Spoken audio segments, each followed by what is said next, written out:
We're born in the moonlight. Ain't no fair to say. Can't breathe in the sunlight. Hello, Aromas. This is Aromie here. Welcome back to Red Embrace Hollywood. We are here in Marcus's shop, hiding out from the celebrity man, director man that was trying to get my attention. And I believe this is Mark asking why we're taking refuge by the strap-ons. Is it? Is it Marcus? Oh, hello. Marcus, who apparently had been standing behind us, offered a quizzical raise of one eyebrow. Oh, hi, Marcus. Did you want to join us? Shh, they're still out there. Did you want to join? No, I'm kidding. I'm not picking that one. I'm going to do, hi, Marcus. I'm sorry, we had a little trouble. Smoothing out his scarf, Heath swiftly rose to his feet, clearing his throat after I followed suit. I do hope there wasn't a misunderstanding about the type of job that I needed done. No, it's... Michiko and I were... Please, I believe I'm quite fine without further details. It's not anything disgusting, Marcus. If you're trying to think dirty thoughts, it's none of that. Marcus raised a hand to silence Heath's explanation before it started. I'm well aware of your romantic involvement and would be even if I were blind or deaf. And I cast no judgment. Like stones, they are much too heavy. But I do wonder which one of you is using the other to escape. Heath is using me to escape. His tone abruptly turned solemn, the last word drawn out deliberately. Escape? Heath froze, his gaze jumping to meet mine. A strangely tense, uncertain moment of silence passed. Yes, escape. Since you're quite clearly on the run from something out there, now weren't you? Oh. You were just... okay. I think he was playing word games with us. The next moment, all the dark weight lifted from his voice, and he let out a satisfied chuckle.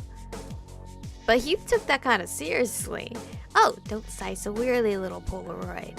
You do well to grow a better sense of humor. It makes the world sting far, far less.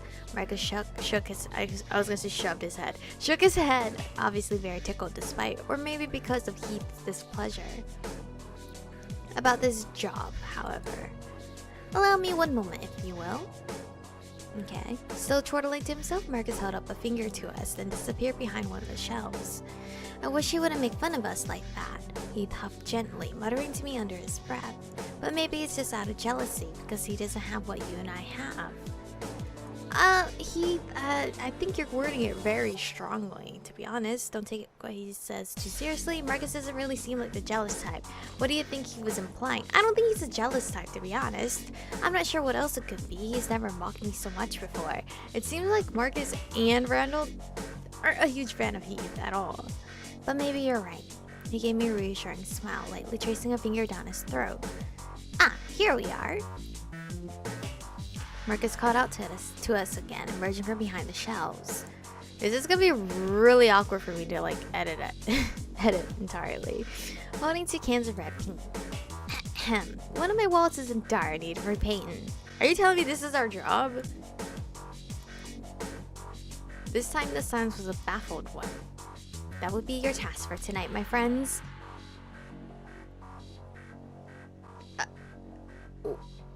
Why didn't you hire somebody else? Is my question. Why did you hire us? But your walls have wallpaper. And on top of that, yeah, you're using us for manual labor. Oh, that's not so bad. Your walls have wallpaper. Yes, but every now and then I am compelled to add a little variety, a little chaos, so I have to paint it over, but only on one segment. Oh, like a backsplash? Unfortunately, after the last incident with one of the servicemen I hired, the oversized vibrator, the chicken, and that can of tuna, I'm afraid I have been blacklisted by most painters in Los Angeles. Is that how you fucking paid them? I wouldn't want any of that, to be honest. I mean, the can of tuna because I'm hungry, and the chicken because I'm hungry, but I don't need the fucking vibrator. And for some reason, I can't even begin to fathom just about every vampire in this city refuses to come into my shop, so I have fallen very much on hard times to see. Painting. Alright. He shook his head, looking both relieved and mystified. And here I thought you had something terrible planned for us. No, not in the least. That honor belongs to fate. I'm only along for the ride. Oh. Okay, I guess we're gonna paint your wall. You don't want me to peel it off? the wallpaper before I start painting over it. After his casual remark, Marcus unceremoniously dropped the paint cans by our feet. Heath and I exchanged looks, then followed Marcus around the corner where a single patch of wall had been marked with a threatening black X. Did you put that there, Marcus? You could have just told us it was right here. Then once he offhandedly instructed us to give it a woomy feeling, Marcus skulked back to his counter out of sight. Alright. I guess we should be grateful for small blessings, shouldn't we? Exhaling a playful resigned sigh, Heath started to drag his brush along the wall. We'd settled down on the floor together with our cans, deciding to work from the ground up for no real reason. Don't you start from the top to the bottom? I don't know, I've never painted a wall before, so I wouldn't know. Painting a wall, it's almost a little too easy. I know, it's like he's being nice to us. I wonder what Charisse would say if she saw us like this. I don't think he's being nice. I think he's just like, well, he needs to get it done. It just so happens that task isn't as difficult. I wonder what Charisse would say if she saw us like this. I think she'd be even more confused than we are, but the ends justify the means, at least in her eyes, so she might just tell us to hurry up and finish. After letting out a little laugh, he lapsed into silence, dabbing more paint onto the wall. The pause felt comfortable enough, though I had the sense that Heath was mulling over his next words. Are you gonna apologize to me? I'm still waiting. I've never told you this before, Michiko, but when he spoke again, it was in a shy, almost reluctant way. The night when you and I met, I'd spent the whole evening doing little jobs like this, sent around town by Charisse to win more vampires to her cause. But before I went to visit you, it seemed like one of the worst nights of my life. Really? Worse than when you returned? Why, what happened? I don't think he ever regretted being turned because it was by his own mother. It wasn't anything that happened that night, but more of a weight inside me, something that built up over weeks, months, even years. Like a grain of sand had been falling on my chest every time I went to sleep, until it was so heavy that I couldn't bear it anymore. What, can he confide in anyone? Obviously, because he has no one. From being a vampire or something else. I'm gonna ask that one. Helplessness, I think. Even if I fought and struggled and tried as hard as I could, it wouldn't really matter. He gave a small laugh as if trying to brush off his own explanation. So that night, I had started to question things. I was thinking too deeply and I got pulled down somewhere I shouldn't have been. And it felt like there wasn't a single voice that could comfort me. He'd been motionlessly pressing his brush to the wall for some time, causing red droplets of paint to slowly trail towards the floor. We got paper on the ground, right? To catch all this? But then when Charisse told me how you returned and how you already seemed capable and smart enough to handle a job for her, you sounded so strong, so inspiring that I couldn't keep myself from visiting you. And now even though I'm the one who's supposed to be mentoring you, it feels as if you're the one who's guiding me. I've learned a lot from you too. I think we're guiding each other. I mean, he taught me about, I forgot the word. Not changing, oh my god. I don't know the damn word. I don't even know how to Google it. Shit. He taught me how to change myself, basically. The glamour. Yay.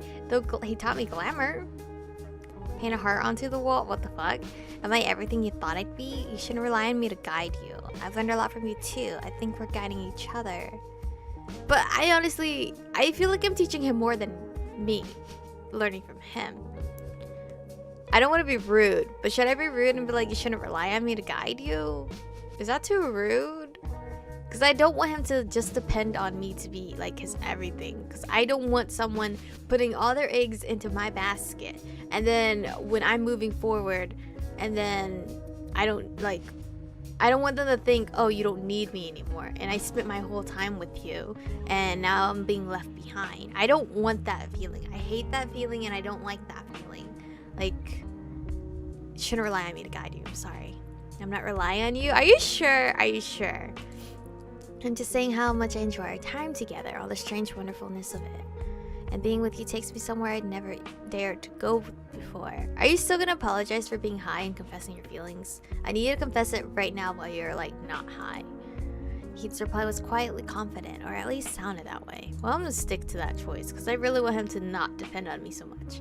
My warning hadn't so much as bothered him, it seemed. Oh, that was a warning? I was giving him a warning? Oh. Slowly and deliberately, Heath began to lean towards me, his large green eyes reflecting my face as he closed the distance between us. With one hand, he gently reached out, his fingers curling under my chin and lifting it up. Little by little, our faces grew closer until... Fuck. I love Heath very much, but am I just making it worse by giving him what he wants? This is horrible. I don't like this. I feel like if I do kiss him back, that I'm just feeding into his need for me. But I do really fucking love him. God, is this that type of relationship we're in? I haven't checked my stats as well, to be honest. Wow, I am very low on the Golgotha rep. Sorry, I seem to be doing great in Ascari.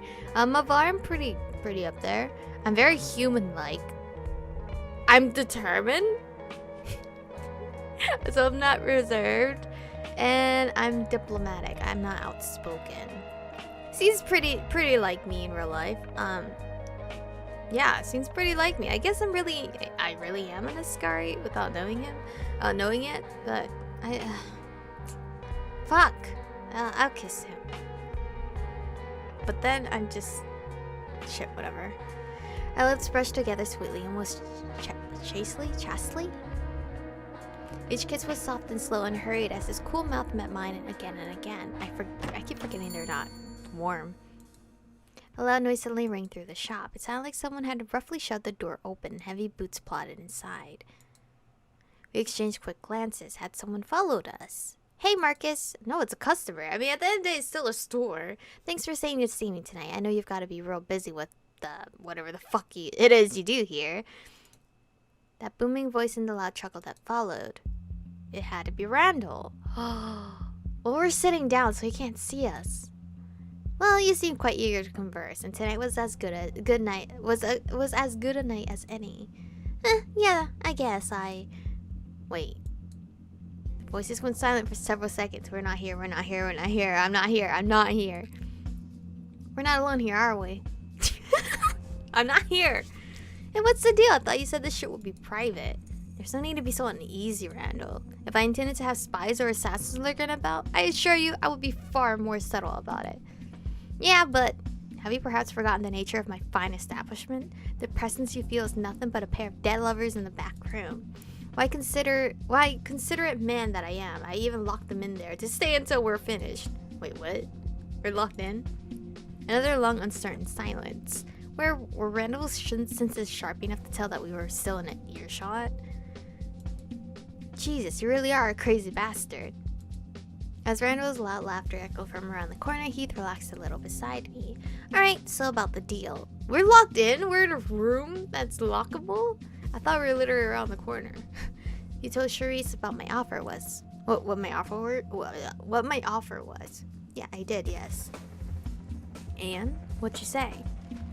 Instead of an immediate reply, I heard the sound of a rustling newspaper.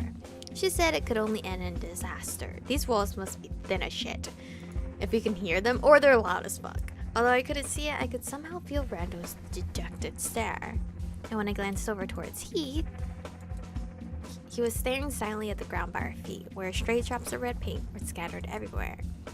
I know you fervently avoid any association with this guy, but perhaps I should remind you. After the incidents of the past few years, most of them believe LA's Mavar to be little more than mindless beasts. His taste for their ways has grown extreme. Without Charisse to moderate them, this guy would most likely seek the expulsion, or even the extermination of all the Mavar in the city. Wait, I don't want to do that.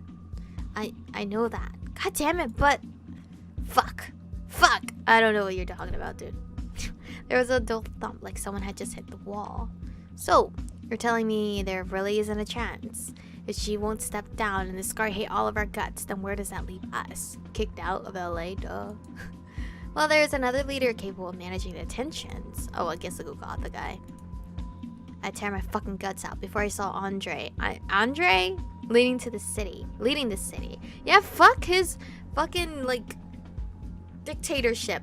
wanting to turn every human into a vampire just so they can suffer as well. But at the end of the day, you're also gonna suffer because there's not gonna be any blood. I'm just saying, if you turn everybody into a vampire.